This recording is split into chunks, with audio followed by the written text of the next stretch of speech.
Hey, you're listening to the Flash Traffic Podcast with me, Dr. Anthony Tingle, and retired U.S. Special Forces Colonel Eric Lyon.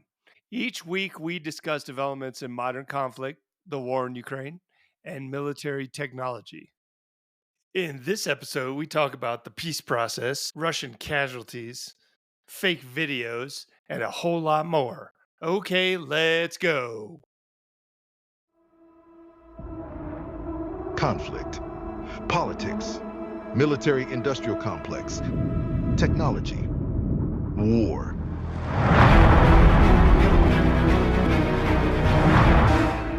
The Flash Traffic Podcast. So Zelensky and Putin are supposed to be in Turkey tomorrow, talking about peace. Sergei Lavrov said he's not going to be in Turkey. So that means Putin's not going. Who's going to go? Some weirdo? Sergei Then I'm not Shoigu? going. If I'm Yeah, I'm not Zelensky, going. well, I'm not going either, bro. Have a nice day. No, Zelensky's going. Zelensky's going to go. He's going to sit there. He's going to get stood up by the Russians, and then he's going to come back and he's going to say, all right, I did the best I could. Right. Russians, a bunch of dickheads. He's going to show that Sorry. he's serious. I showed up. We're not the problem. He's going to build relations with Turkey. He needs more weapons and ammunition from the arms industry. He'll make a meal out of this. He's the adult in the room. Right. Putin's the bad guy, which is true. Trump, hopefully, I think the goal is to get Trump so frustrated at this point with Putin that Trump is going to scratch the whole thing and just start giving Ukraine a bunch of arms. Well, you Business can't as be usual. You can't be frustrated with Putin if you actually took a logical, factual, data-based approach to Russia and how they operate. There's nothing to get frustrated with that. This is Putin making Russia great again. This is him psychologically recovering from the collapse of the Soviet Union. And everyone looks back to the good old days when people feared us and we could invade Czechoslovakia and Hungary and people would be afraid of us. They've lost all that. Russia has become a nothing burger. They're a superiority complex built on an inferiority complex. Putin got elected, and a guy like Putin was always coming down the pipe to make Russia great again because they don't like being a bunch of broke-ass losers. And that's why he invaded Chechnya and Georgia and Ukraine twice. He's making Russia great again because the Russian people have nothing. If you ask the Russian people, hey, what do you stand for, bro? What does your country stand for? Who are you? What are you guys great at? Who emulates you in the international system? Who looks to you for technology? Like where do you stand in the pecking order of the international order? Like, give me an honest opinion. Caviar. They're the leader of caviar, crappy petroleum oil, and laboratorily designed diamonds. Hey, fair enough. And that gets you a GDP less than 1/10 of the US. Not good for you. So there's nothing to get frustrated at if you're actually honest and understand where Putin and Russia is coming from. They are making Russia great again through military expansion. Recognize China doesn't do this. China's making themselves great again through economic expansion. Putin and Russia has seriously miscalculated. This is a strategic miscalculation that they've made. Instead of like strengthening themselves, invasions rarely do. This isn't the 1400s anymore. If it doesn't go well quick, it's going to wear you out, your resources, your money, your international standing. Putin and Russia has fucked themselves because they had no other way forward. It wasn't through education. Russia's not known for education. It wasn't through manufacturing. It wasn't through semiconductors or chips or AI. Tell me what high-tech stuff Russia leads the world community in. It's easy, nothing. So this was their only way ahead, military expansion. So that's what they tried. They rolled the dice, thought it was going to be easy. You convince yourself of all the challenges will disappear. The U.S. said, Iraqis will cheer for us and welcome us because we got rid of Hussein, who's a dickhead. Yeah, bro, they did that for like a couple months. And then reality set in. So same with Putin. I don't think Putin and the Russian Empire and the oligarchs had any other way forward. This was his last resort. This was the Invade last Ukraine. resort. Yep. Like, what was the plan? He's going to invade Ukraine and then Moldova and Georgia and then what? What about the Then Baltics? just What about Belarus? was that his Formerly plan? annexing. I don't know what is his plan. So you Maybe, thought yeah, you were going to maybe roll Belarus was Ukraine? last. You thought you were going to roll Sure, Ukraine in 2 that's weeks? exactly what he thought. They That's were going to exactly what he thought. collapse. They're going to throw flowers at you. You're the heroes and whatever, and a So whole bunch of delusion. apparently, Rubio, Little Marco, and Witless Witkoff are going to Istanbul for the talks. So they're going to go there. If that's true, that'll add more gravitas to the whole thing.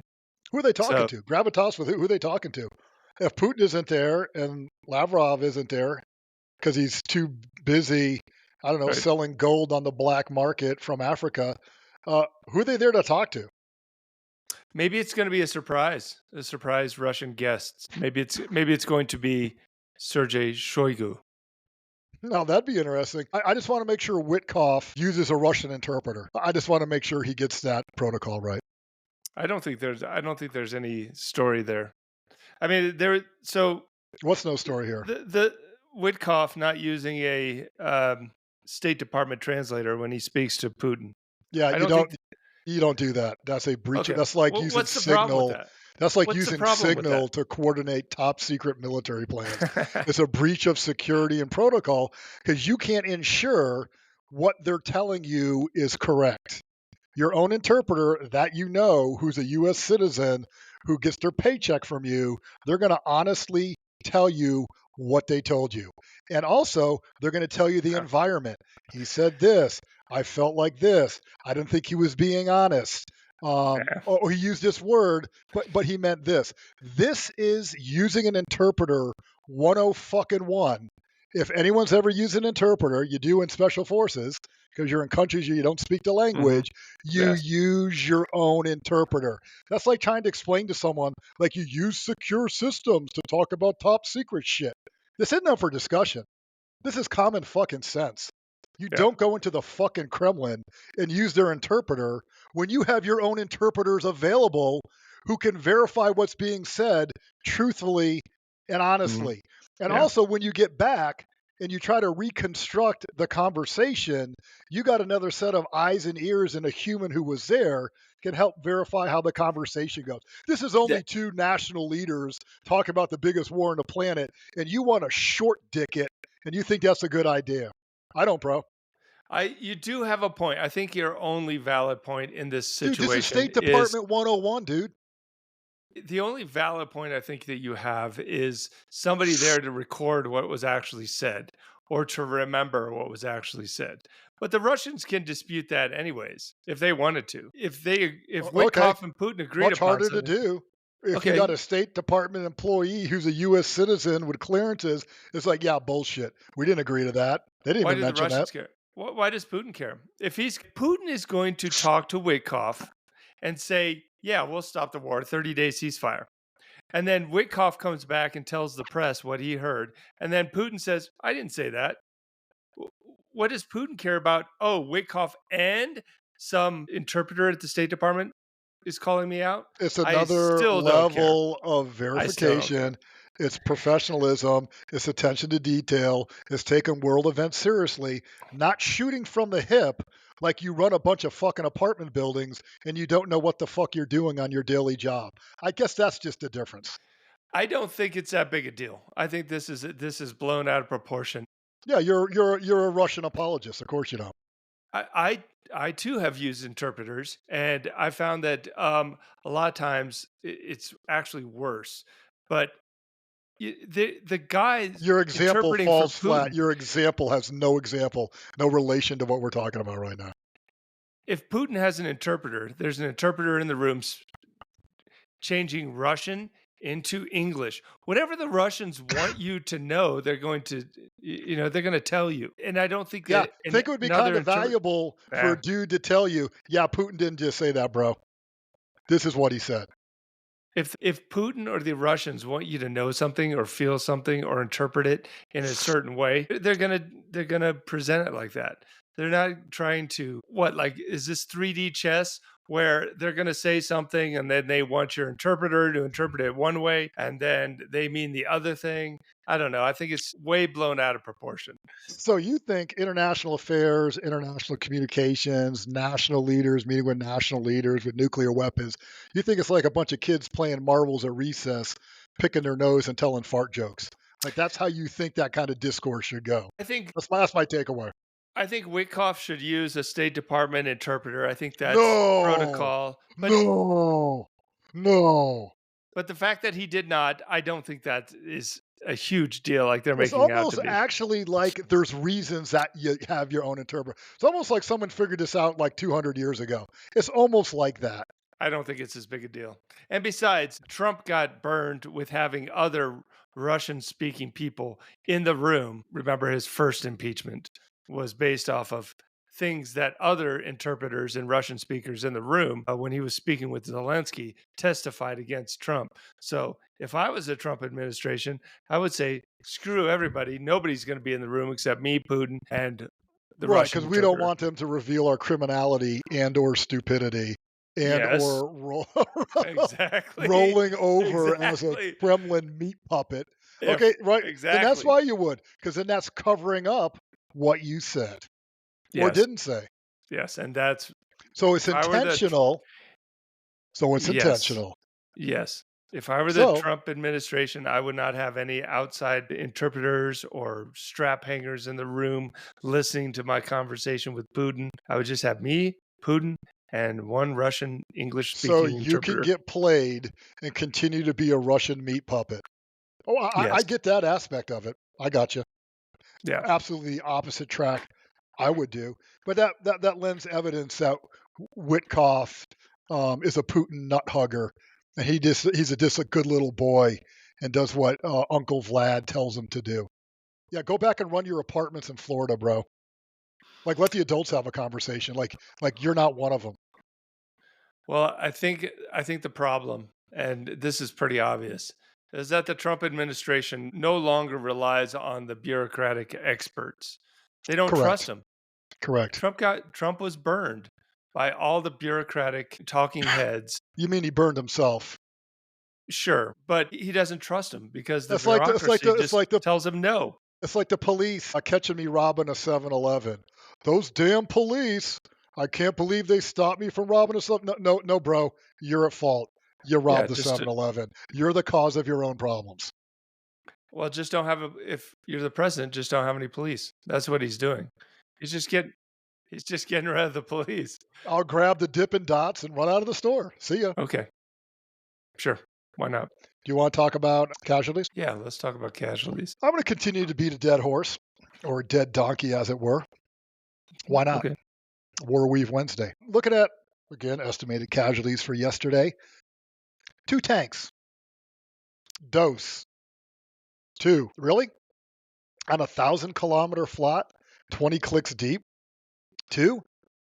It almost sounds like Russians don't have tanks anymore. Almost sounds they are out Schlitz. And you owe me $1,500 for that bet we made a while ago, where you're like, no, they'll have as many tanks as they need going through 1 July. And I'm like, no, no, no, dude. 1 July, the Russians are out of Schlitz. $1,500. We'll talk about. You can Venmo me later. We're No not big deal. First of all, we're not to 1 July yet. And second of all, it was $1, not $1,500. But you misremembered because you didn't have an interpreter. So 2 It's on tanks the recording. We have destroyed podcast recording. on the flat in the last 24 Okay. hours. That tells you the Russians have no tanks. With ubiquitous drone surveillance, annoying little planes flying all over the place, and drones and quadcopters. 2?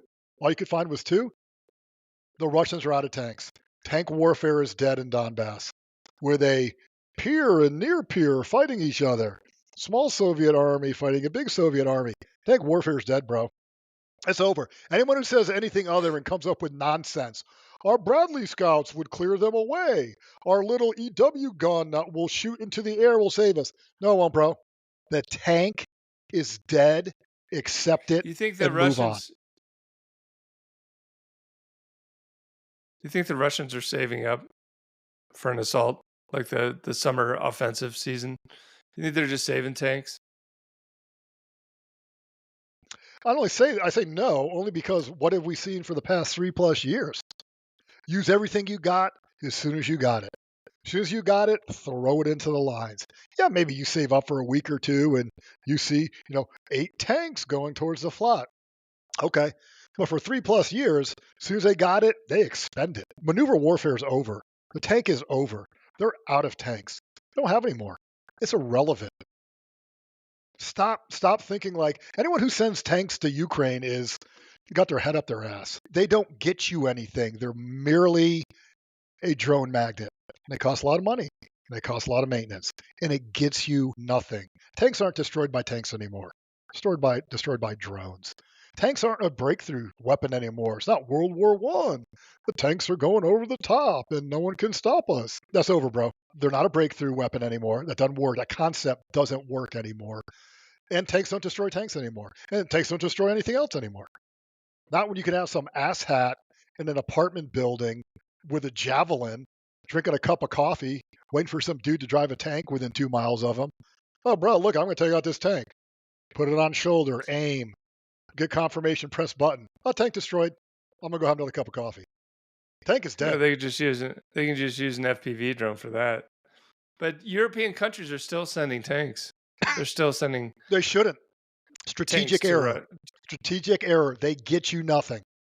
They provide of no value. The only value that I could see, and you don't need a turret or a gun barrel anymore, mine clearing.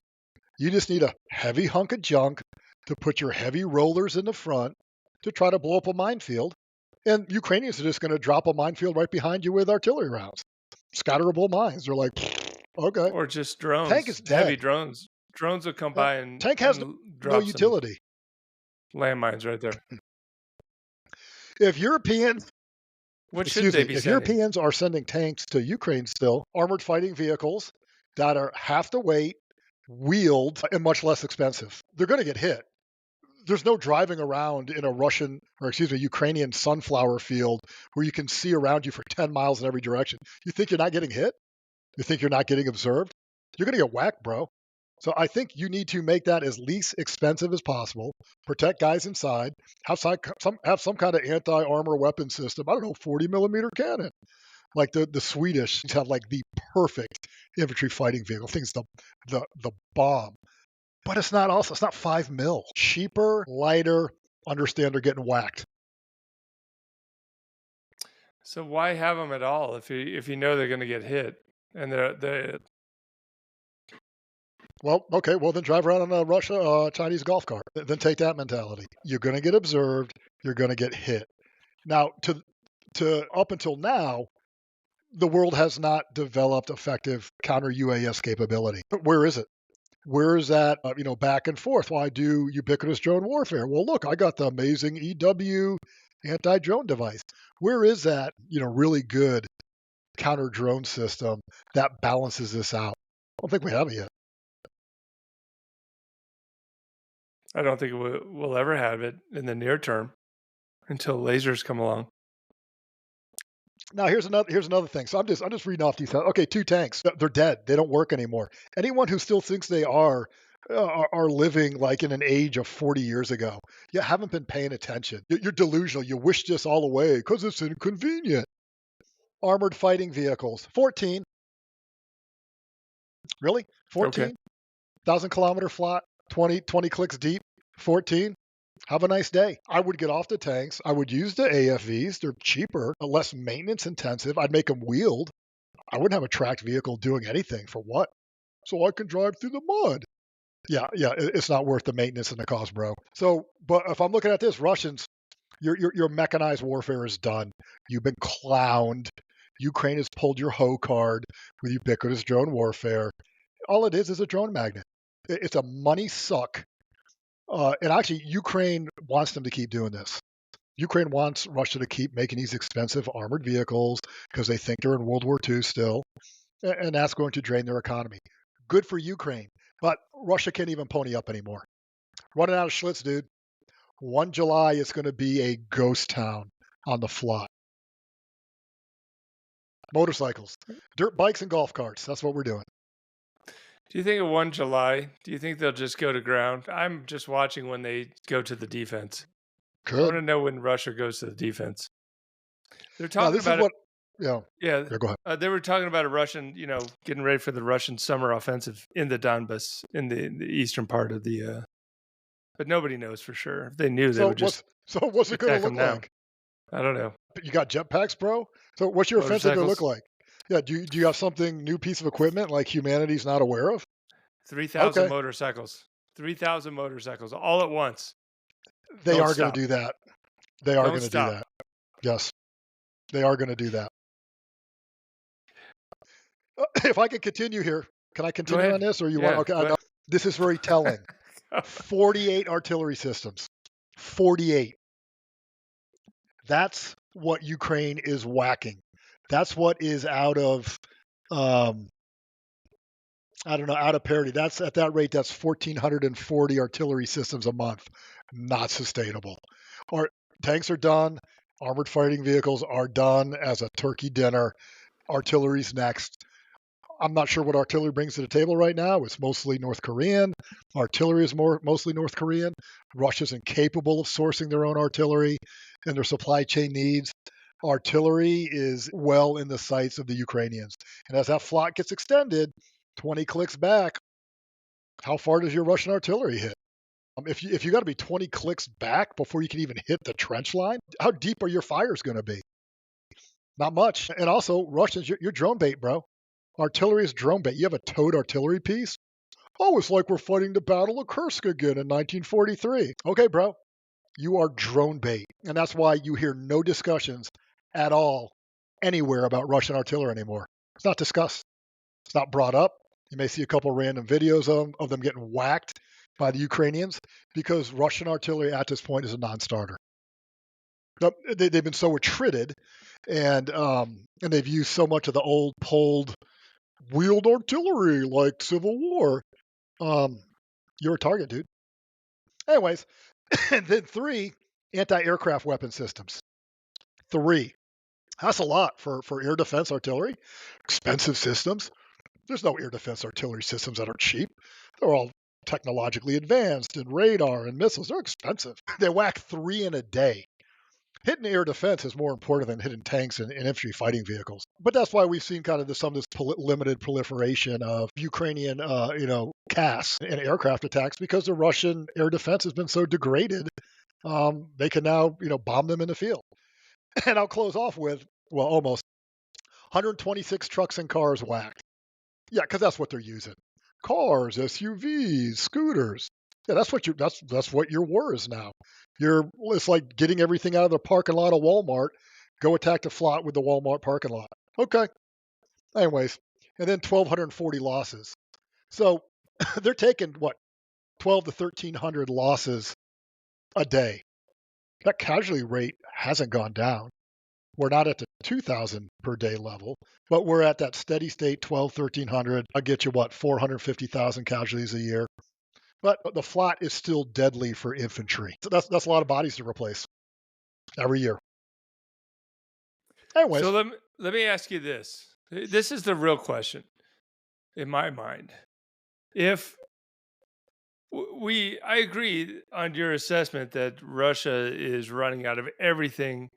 If the Russians are assaulting on motorcycles, if they're using donkeys to move their supply lines, if they have no artillery left, which is the basis of Russian warfare, if the Ukrainians are still denying use of the Black Sea, if the Ukrainians are coming up with longer and more effective long range strategic bombing drones or kamikaze drones, if they're killing 12 to 1,500 Russians a day, and I mean casualties, so wounded or killing. If I'm Ukraine, and if it's going so well for me and so bad for the Russians, why do I even care about a ceasefire right now? Why am I so concerned about a ceasefire? Why am I so concerned to well, who said it's negotiate going? a Who's peace? saying it's so great for Ukraine? They're taking casualties. They're taking less. They're still taking. Who wants to take casualties? Of course, you want to try to do a ceasefire. You don't want a lopsided ceasefire. You don't want a ceasefire that screws you. The Russian or Ukrainian infrastructure has been heavily damaged. You're under pressure from everybody to cut a deal. There's a lot of reasons why you So you're going to negotiate. take a deal if everything is going minus the casualties for Ukraine, if it's Yeah, going so just that. bad, hey, if it's going so bad for the Russians and it's not going terribly bad for the Ukrainians as well, which no one talks about. They just want to highlight the latest drone that Ukraine comes out with. They don't want to highlight the fact that Ukraine still 3.5 years into this war, they have a recruitment problem. They have a personnel problem. Nobody wants to talk about that. Why then is Ukraine going to take a terrible deal? It They're seems not. like it They're seems not like going to they take a are. terrible deal. It seems What's like the terrible they're deal? okay. They're going to lose What is it? all. The front line will currently be frozen where it is today or wherever they negotiate. Whenever they negotiate, you're going to lose 20% of your country. You're okay with that if you're Ukraine, even though you're doing all this amazing stuff against the Russians, and the Russians are on their heels. It's the final days for the Putin regime. All this stuff that the Ukrainians want you to think. No, the I Ukrainians are wouldn't. hurt. I'm not Ukrainians taking are a hurt. deal. Of They're course going they through. are. I'm not taking a deal. If I was Zelensky and a Ukrainian, I'm never taking a deal. I'll be fighting Russians when I'm 90. I'll be an old grandpa on disability putting drones together on a wheelchair. If I'm Ukrainian, I'm never taking a deal. The fuck out of my country. Take So all your shit and get the fuck out. However long that's what I'm doing. You want to roll over and be a pussy? That's your job, right? But I Zelensky. brought it up before. Revolutionary War. You want to roll over because it was tough for 3 years fighting the British? I give a shit if it's 3 years. Give a shit if it's 30 years. Get your country back. That's what I do. Zelensky's already signaled that he's willing to give up the territory in the negotiations. The current, All right, we'll whatever it see. is, 19% of Ukraine that the Russians currently hold occupied. He's already signaled he's prepared to give that up. Now, if everything is going swimmingly for the Ukrainians, and No one it's says it not, is. No I one know says it it's is. not. They wouldn't do that, right? If But they no one thought says they it could push, is. well, even if they thought they could push the Russians back, so the Ukrainians don't believe they can push the Russians out of that territory ever. They just don't. Bullshit. They Bullshit. just don't believe it. Or they would Bullshit. just be like, okay, we'll continue the war. Then when we have the upper hand, then we'll go back to the negotiation table and we'll negotiate from a position of power because we have degraded the Putin regime to the degree which they want to negotiate now. That's what I would do. Let's do a long war. If I'm Ukraine, I'm gonna play the long game. Right? Maybe you have to do a negotiation. Maybe you got domestic political pressure. Maybe you can't get a center of gravity, the majority of your population, to get in line and fight the Russians for a decade. Okay, But I'm gonna rearm. My military industrial complex is gonna run the country, and I'm gonna wait for change. I'm gonna wait. I'm gonna watch. I'm gonna someday I'm counterattacking, bro. You better fortify the flot like it's the fucking DMZ in Korea, Putin. You better put every military asset in Russia on that flot. I'm going to prepare. I'm going to get more equipment. I'm going to wait. mhm. I'll wait 10 years. I'll wait 20 years until Putin's dead. He can't shove any more Botox in his face. Some other asshat corrupt oligarch takes over and let's try to invade Finland next instead. I'm going to wait till you get weak on the fly. I'm going to take that shit back. I don't care when it is. That's what That I'm doing. sounds great. That sounds great. Now, if you look at the history of Ukrainian politics and how they developed their or emboldened their military after 2014, when the Russians basically took back an entire peninsula Yes, I they should did. say, not take back. Yes, they And the did. Ukrainians didn't do anything. They didn't do much. Well, they They were didn't do unprepared. much. They're completely unprepared. I mean, from 2014 to 2022, they didn't do much. They They also, were, yeah, also unprepared. Yeah, yeah. So incredibly unprepared. Oh, I, 100%. They don't look good in any optic of how this went down. They don't look good at all. I just don't believe the Ukrainians have it in them politically to amass an armada That to could be take true. back Crimea. That could be true. That's what I would do, but that could be true. How much you want a country? How much do you like giving up land to someone invaded you and killed a couple 100,000 people? I don't know. It depends on your mentality. You just want to roll over. Okay, I don't know what to tell you. You actually want to get your ship back. You don't want to get pushed around. You don't want to be part of the Russian Empire. I'm going to come up with a plan to deal with that. Could take a couple of years. Could take a Well, long I time. I Okay. hope on a societal level that there's a lot of talk about Ukraine will never kowtow to Russia again, after this, after the atrocities. Something's different has happened. This is different. This isn't 2014.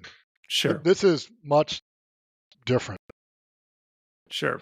You can't turn back. You can't get the genie back in the bottle. The Ukraine of today is not the Ukraine of 2022. Right. Right. I agree with that. We'll just have to wait and see their resolve to see if Ukraine can dig down deep after the peace settlement has been signed, It's up to and they have them. to they have to continue to build their military, which is painful I agree 100%. fiscally, socially. It's just painful for Ukraine. I just don't think they have it in them. If they That's don't have possible. it, if they can't, if they can't reduce the conscription age down below 25 after That's preposterous. all this that's been going on, do you think that Preposterous. they can allot 5 to 10% of their budget, which it might not even be enough. If they allot 10% of their budget, their GDP, I should say, to preparing to take back territory or defending against the second Russian invasion that's going to happen in 2028, 2030, whenever it happens, do you think the Ukrainians are going to have it in them to It's up to them, dude. It's up prepare? to them to figure it out. I can't make that decision for them. So Zelensky's not going to be in charge forever. Zelensky could be a soft leader compared to the next guy who comes behind him. Who knows who's coming behind Putin? He's not going to be there forever. Is there going to be someone who wants to have better relations with the West? Who wants to reach out to the West? Or is Putin 2.0 going to come along? Are they just going to keep doing what they're doing? And the West is evil and screw them, and we need to get back to Baltics. And okay, who knows? Let's see what comes. These guys aren't going to stay in charge forever. Stuff changes. Times change. Soviet Union was good for a minute until it wasn't.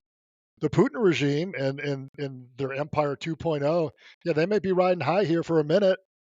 No one's going to say that's going to last forever. Well, I guess we'll have to see what the trends are over time. What if Ukraine actually gets hardliners in power? Maybe they're like Zelensky was a nice guy. We need someone who's actually going to bang heads. Maybe after 30 years of Putin fucking up their economy, maybe a group of dudes are like, yeah, we need to try something else. But it's time for change. Nothing stays forever. Yeah, Stuff can maybe. change. We'll see. We'll see. We'll see. If talking to John Cipher this week on the podcast, his opinion was that the security apparatus, the Siloviki in Moscow, really they're the basis of the Russian government, of the society. Okay. They control everything. They keep everything stable. When Putin dies or goes away, it's going to be business as usual for Well, it Russia. takes So, leadership, takes a plan, takes a vision. What is this looking like? yeah. Did you see that the Pakistanis used a bunch of kamikaze drones to confound the Indian air defense system? Did you see that? No. A la Russia sending Shahed drones, same exact tactics. Interesting. Yeah, yeah. They're exporting. This war is going to be exported. It's not going to stay in Ukraine. Well, that is interesting for the U.S. because, like, are we going to take the lessons from this or not? If this starts to get exported and starts to spread, I hope we're taking the right lessons from this.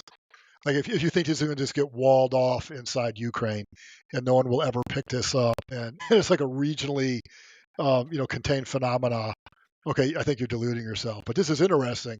If we start to see this everywhere, hey, U.S., you can't stick your head in the sand any longer. You got to deal with this somehow. Yeah. I mean that's one part of it is exporting this war to other wars. The other part of it is exporting the readily available cheap commercial technology to bad actors for internal Right, security. Uh, right, It's like right. the next terrorist attack we see in the United States is going to be a bunch of drones flown into somewhere, right? Why wouldn't it be? Yep, yep. And it could be, Yeah, probably true. it, Right. it doesn't have to be, Islamic terrorists or whatever. It could be, just disgruntled Americans. Maybe it's Former government employees.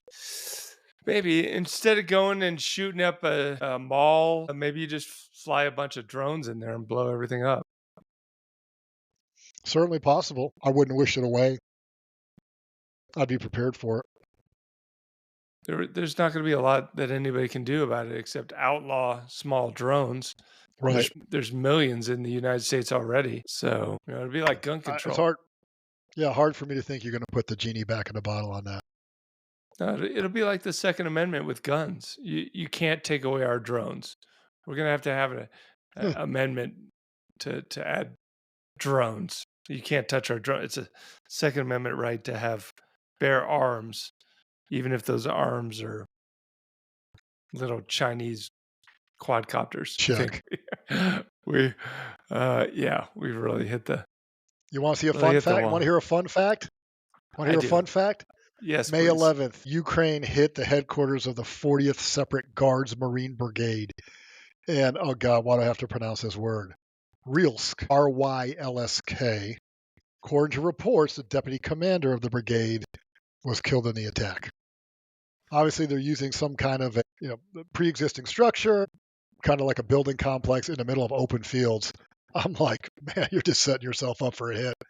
So, anyways, that's a fun little fact. And if accurate, Ukraine continues to target Russian leadership, like brigade level leadership.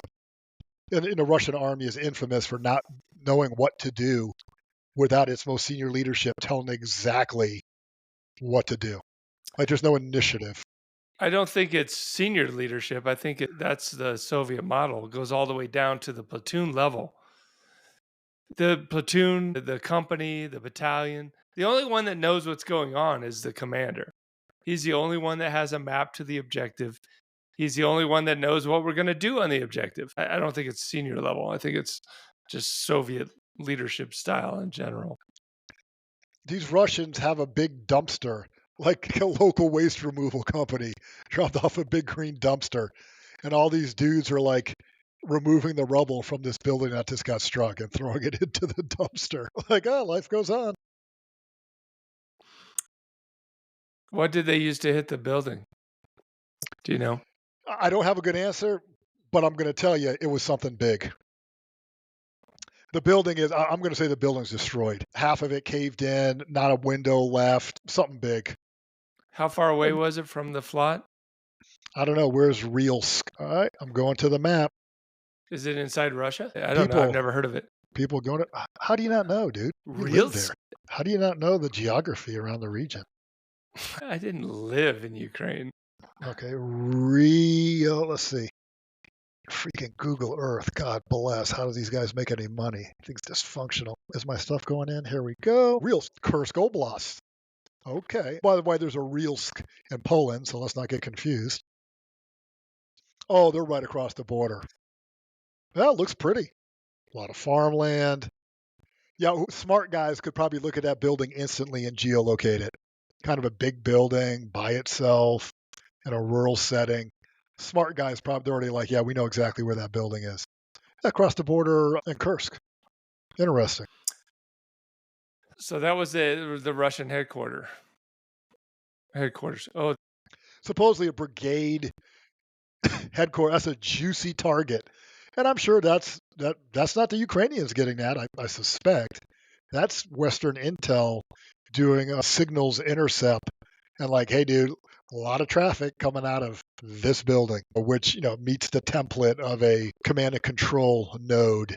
Let's hit it just to be sure. And I hit it with something big. yeah, yeah.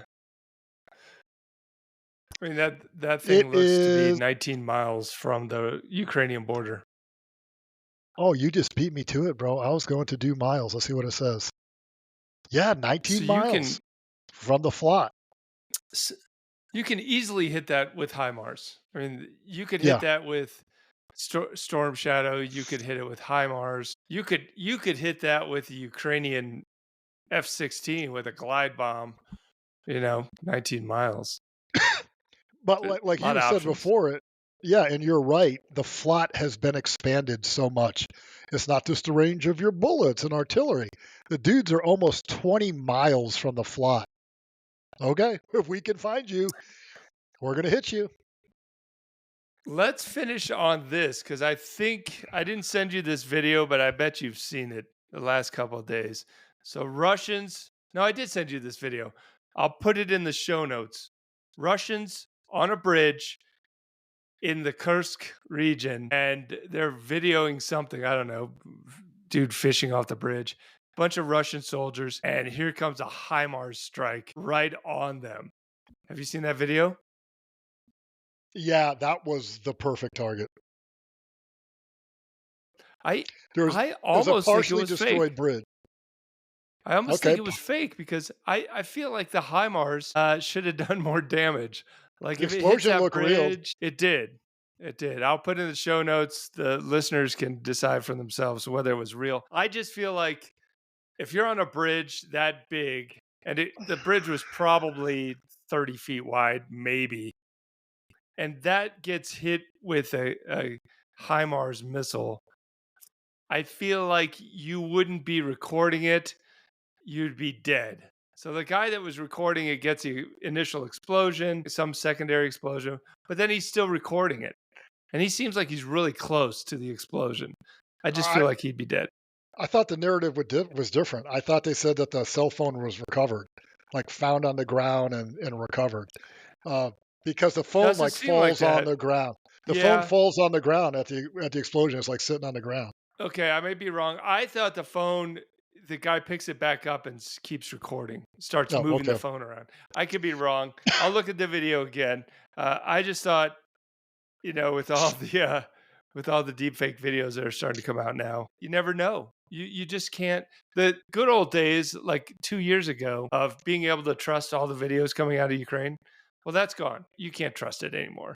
If I was Ukraine and I was going to have a psyop campaign against Russia, I would just make a bunch of these videos showing, fake videos, very realistic looking, grainy FPV drones coming in, killing people, blowing up grads, blowing up air defense system, and just have tons of these and make it look like basically there can't possibly be any Russians left alive in Ukraine because we've killed them all. If this was an accurate video, that was a good strike. It's a bridge. There's a partially destroyed. There's a truck stuck on it. They tried to drive over it. It didn't work. Bunch of Russians hanging around. Yeah, that's what you want to whack, dude. Destroy that bridge. Kill every dude around there. Have a nice day. Thanks for coming. Did I send you the video of it's a fake, deep fake video of Keir Starmer doing a press release, like doing a presser? He's up there at No, the lectern. I didn't. no. He's addressing the cocaine usage by Macron and him. But that was a deep fake to begin with. Well, yeah, What do you but mean? Oh, well, yeah. Yeah, dude. yes, apparently there's also rumor that it wasn't a bag of cocaine, it was like a tissue that he grabbed. Or it might have been just a complete deep fake. Maybe the whole thing's fake. But this Keir Starmer press release video was funny because he basically said, yeah, we do cocaine. I We do a don't lot of like cocaine. people disrespecting the head of the United Cocaine? Kingdom. I will not stand for that. The UK. I will not stand for that level of disrespect. I thought you were going to say disrespect cocaine. Yeah, not funny, bro. I think. Yeah, not funny. Yeah, kids are What listening part to though? this. Not funny. Really? You think kids are listening to this? Kids never use drugs. Don't touch I think, drugs. Don't get involved with them ever. They'll destroy your life. do you think kids listen to Joe Rogan and Sadly, they yes. see Elon Musk smoking Sadly, marijuana? yes. Don't do it. Don't get involved in it. Don't do VINs. Don't vape. Don't hookah pipe. Anything you put in your lung is going to destroy your lungs. Don't ever do it. What if If you you have need a asthma? vice, if you need a vice, listen to this podcast. This is your vice. What if you have asthma and you need an inhaler and you put that in your lungs? Well, as long as that's not causing you lung cancer, then maybe I. This was a great podcast. This is most likely the top-rated one we will have done. This is the best I have one no we've doubt. ever done. This is amazing. This Well, is a because really amazing it podcast. was reals. We hit real topics. That's right. We're ourselves. We don't pretend to be anything else. Yeah, we nailed some deep topics today. We're not sponsored by the military-industrial complex. We wish we were, but they wouldn't touch us with a 10-foot pole. That would be funny. I would love for Raytheon or Yeah. Lockheed to sponsor us, and I will continue to say bad things about them. And that would be good marketing for them. They're like, see, Yeah. they're not They're lackeys. honest. They're honest. Yeah, I'll pump some of their merch. Like, I got no problem pumping a Javelin. Like, Would we have Javelin t-shirts, Raytheon t-shirts available in our online store? Saint Javelin. Sure. Why not? Why not? This is great. Good chat. If we did this podcast for 10 hours today, people couldn't put it down. This is addictive. Like, it would like ruin people's lives. Like, bro, I can't go to work. The podcast is still on. Should we just keep going with this podcast? No, let's cut this shit off now. No, I can't take it anymore. Hey, Friday is Award Week Friday. This Friday. It's going to get crazy. It's going to get crazy. And I've got to remember to do listeners' comments. Dude, do it first. Yes, we'll do it first. Friday, the most listener outrageous, insulting, profane comments. Yes. Roll with it, dog. Yes, we're gonna get all the dirty laundry out there. I want you to roll with the Elon stuff if you can. With what do you mean Elon stuff? There's some dude like make a comment. You can't talk bad about Elon. Like, what are you talking about? He's an American patriot. Okay. Good chat. I'll talk to you Friday. Bye-bye.